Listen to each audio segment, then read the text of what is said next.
Hello, welcome to big news. నేను మీ గౌసుద్దీన్ షేక్. ఉన్నదే రాస్తా, చూసిందే చెప్తా. నమస్తే అన్న, బాగున్నావా?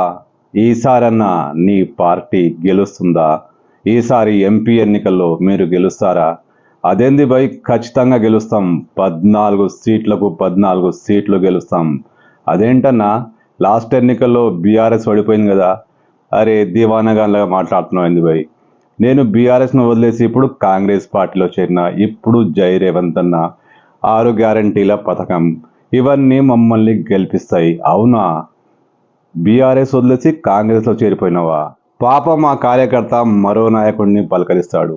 అన్నా, ఈసారి గెలుస్తారా? లాస్ట్ ఇయర్ ఓడిపోయారు, లాస్ట్ ఎన్నికల్లో ఓడిపోయారు కదా అంటే, ఏం, ఖచ్చితంగా మేము 15 సీట్లు గెలుస్తాం.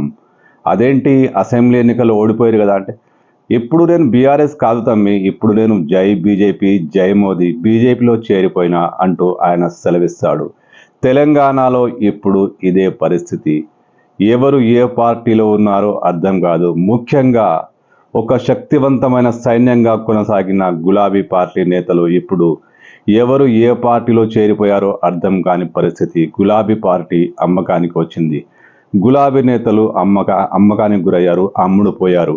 ఇప్పుడు గులాబీ నేతలు అసలు కాంగ్రెస్లో ఉన్నారా, బీజేపీలో ఉన్నారా, పోనీ బీఆర్ఎస్లో ఉన్నారా? ఏమీ అర్థం కాని పరిస్థితి. తెలంగాణలో ఇప్పుడు ఏ నేత ఎక్కడున్నాడో, ఏ కార్యకర్త ఎక్కడున్నాడో, ఏ కార్పొరేటర్ ఎక్కడున్నాడో, ఏ కౌన్సిలర్ ఎక్కడున్నాడో అర్థం కాని అయోమయ పరిస్థితులు కొనసాగుతున్నాయి.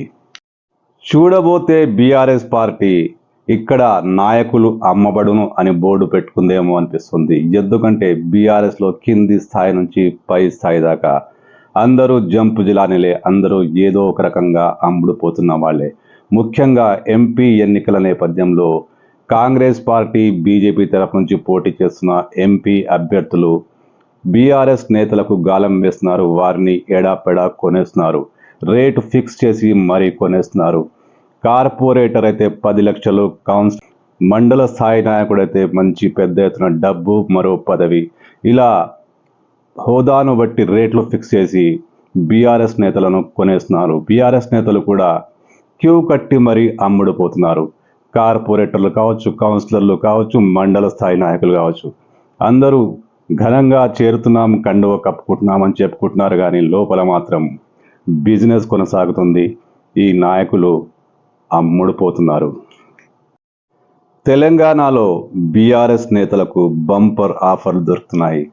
ఎంపీ ఎన్నికల్లో ఎలాగైనా విజయం సాధించాలని కసిగా ఉన్న కాంగ్రెస్ పార్టీ ఎంపీ అభ్యర్థులు బీఆర్ఎస్ను బలహీనపరిచి తన విజయాన్ని సునాయాసం చేసుకునే పనిలో భాగంగా ఎమ్మెల్యేల అనుచరులు, కార్పొరేటర్లు, కౌన్సిలర్లు, మండల స్థాయి నేతలు వీరందరినీ కొనేస్తున్నారు. అంటే బీఆర్ఎస్ చాలా ఘనంగా అమ్ముడుపోతుంది.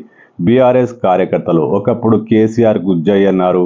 కేసీఆర్ కనుసైగకు ఒక శక్తిలా కదిలారు. వీరంతా ఇప్పుడు పేరు మాత్రం ప్రజా ప్రయోజనాల కోసమే వీరు ఇప్పుడు కాంగ్రెస్ పార్టీలో చేరుతున్నారు. ప్రజా ప్రయోజనాల, సొంత ప్రయోజనాల తెలియదు కానీ కాంగ్రెస్ అభ్యర్థులు ఖచ్చితంగా గెలవాలి అనే కసితో వీరందరినీ కొనేస్తున్నారు. బీజేపీ కూడా అంతో ఇంతో బీఆర్ఎస్ను కొల్లగొడుతోంది, కొనేస్తోంది. మామూలుగా ఎన్నికలు వస్తే ఓటర్లకు గాలం వేస్తారు, ఓటర్లను కొనుగోలు చేస్తారు, ఓట్లు కొనుక్కుంటారు. కానీ ఈసారి ఎంపీ ఎన్నికల్లో అందుకు విరుద్ధమైన పరిస్థితి కనబడుతోంది. కార్యకర్తలను కొనేస్తున్నారు, నేతలను కొనేస్తున్నారు, కార్పొరేటర్లను కొనేస్తున్నారు, కౌన్సిలర్లను కొనేస్తున్నారు. ఓటర్ల సంగతి తర్వాత చూద్దాం, ముందుగా వారిని ప్రభావితం చేసే నేతలను కొనేద్దామన్న ధోరణిలో ఇప్పుడు ఎంపీ అభ్యర్థుల వైఖరి కొనసాగుతోంది. ముఖ్యంగా కాంగ్రెస్ పార్టీ తెలంగాణలోని అన్ని జిల్లాల్లో చేరికల పేరుతో కొనుగోళ్లు పెద్ద ఎత్తున కొనసాగిస్తోంది. ఖచ్చితంగా రేట్ ఫిక్స్ చేశారు. ఆ రేటుకు అనుగుణంగానే వారిని పార్టీలో చేర్చుకుంటున్నారు. డబ్బు ఒకటే కాదు, పార్టీలో కీలక పదవులు, మళ్ళీ ఎంపీ ఎన్నికలు, మళ్ళీ స్థానిక ఎన్నికలు వస్తే వారికి టికెట్ ఇవ్వడం వంటి హామీలు ఇచ్చి వారిని కాంగ్రెస్ పార్టీలో చేర్చుకుంటున్నారు. బీజేపీ కూడా కొన్ని చోట్ల ఇదే వ్యవహారాన్ని నడిపిస్తుంది. స్థానిక ఎన్నికల్లో మీకే టికెట్లు అంటూ నేతలను కొనుగోలు చేస్తోంది. హైదరాబాద్ దాని చుట్టుపక్కల ఉన్న జిల్లాల్లో ఈ కొనుగోలు వ్యవహారం చాలా జోరుగా ఉంది. రంగారెడ్డి జిల్లాలో మున్సిపాలిటీలు, కార్పొరేషన్లకు చెందిన ప్రజాప్రతినిధులు ఏకంగా రేట్లు ఫిక్స్ చేసుకుని మరీ కాంగ్రెస్ పార్టీలోకి జంప్ అవుతున్నారు. కొందరు బీజేపీలోకి చేరుతున్నారు. వీరంతా రేటు ఫిక్స్ చేసుకున్నారు. ఈ ప్రాంతంలోని అనేక నియోజకవర్గాల్లో బీఆర్ఎస్ నేతలు, కింది స్థాయి నేతలు, కార్పొరేటర్లు, కౌన్సిలర్లు వీరంతా ఇప్పుడు కేసీఆర్ను కాదని జై రేవంత్ అని అంటున్నారు, జై మోదీ అంటున్నారు. అంటే వీరికి వచ్చే స్థానిక ఎన్నికల్లో ఖచ్చితంగా టికెట్ ఇస్తారట. అంతేకాదు ఓ ఎంపీ అభ్యర్థి అయితే కౌన్సిలర్లకు 10 లక్షలు గిరాకీ పెట్టి 10 లక్షల రేటు ఫిక్స్ చేసి మరీ కొనేశాడు. ఇక్కడ కాంగ్రెస్ పార్టీ వైభవమే కనిపిస్తుంది, కానీ దాని వెనుక కొనుగోళ్ల వ్యవహారం చాలా ఊపు మీద ఉంది. తెలంగాణలో రాజకీయ నాయకుల అమ్మకం చాలా ఊపు మీద ఉంది, జోరుగా కొనసాగుతుంది. ఈ కొనుగోళ్ల వ్యవహారంలో రేట్లు ఫిక్స్ చేసి మరీ కొనుగోలు చేసిన కాంగ్రెస్ పార్టీ టాప్లో దూసుకుపోతుంది. అమ్ముడు పోతున్న వారు సొంత ప్రయోజనాలతో పాటు భవిష్యత్తులో కాంగ్రెస్ పార్టీది రాజ్యం కాబట్టి కాస్త రేటు అటు ఇటైనా డిమాండ్ చేయకుండా కాంగ్రెస్ కండువా కప్పుకుంటున్నారు. అంటే ఘనంగా నేతలు ఫోటోలు ఫోజులిస్తున్న ఆ ఫోటోల వెనుక నిధులున్నాయి, డబ్బులున్నాయి, కొనుగోలు వ్యవహారం ఉంది. ఎవరో కొందరు తప్పిస్తే మిగతా అంతా అమ్మకాలే. అసెంబ్లీ ఎన్నికలకు ముందు బీఆర్ఎస్పై వ్యతిరేకతతో చేరిన కొంతమందిని మినహాయిస్తే ఇప్పుడు మాత్రం జరుగుతుంది పక్కా కొనుగోలే. ఈ కొనుగోలు వ్యవహారంలో కాంగ్రెస్ పార్టీ టాప్ మీద ఉంది.